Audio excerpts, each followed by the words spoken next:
Il-Malta Enterprise qed tistieden lill-pubbliku biex il-ġimgħa filgħaxija tmur għall-kunċert One Love Celebrating Peace li se jsir f'Gwarda Manġa. Dan il-kunċert se jiġi organizzat bris iċ-ċittadini Ukreni li ħarbu minn pajjiżhom u ġew Malta minħabba tbatija tal-gwerra. Se jinġabru wkoll fondi għall-bini ta' skola sekondarja fl-Etjopja b'tifkira ta' Rebecca Zammitlupi li din is-sena tilfet il-battalja tagħha kontra l-kanċer meta kellha biss 15-il sena. F'dan il-kunċert se jkun hemm mistiedna speċjali.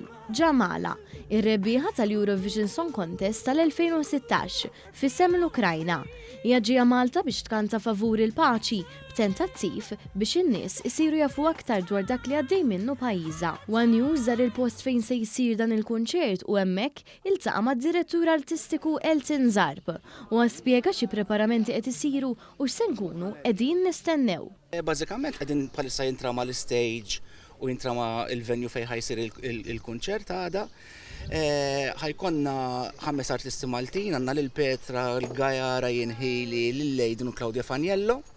Ħajkunu akkumpanjati minn kitarrist ukoll, ħajkunu jagħmlu acoustic set ngħidulu, il-kitarrist Kirsten Graham.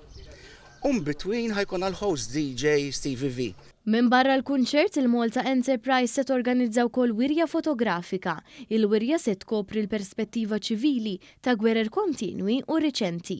Antoinette Cefaj, l-uffiċjal tal-komunikazzjoni esterna tal-Malta Enterprise, qalet li l-Malta Enterprise għamlet din l-esibizzjoni biex tkompli tkabbar l-arfin dwar diversi gwerer u se tkun miftuħa għal dawn il-ġimagħtejn. Bażikament il-kunċett propju huwa l-kunċett ta' l-umanità fil-gwerra. Din hija parti mill-ħsieb tagħna bħala Malta Enterprise jekk kif aħna dedikati wkoll dak li jsejjaħ corporate social responsibility, jiġifieri li nagħtu xi ħaġa iktar lis-soċjetà tagħna. Min jixtieq jibbukja għal dan il-kunċert jista' jagħmel dan minn fuq is-sit visitmalta.com jew jixtri il-biljetti fil-bib.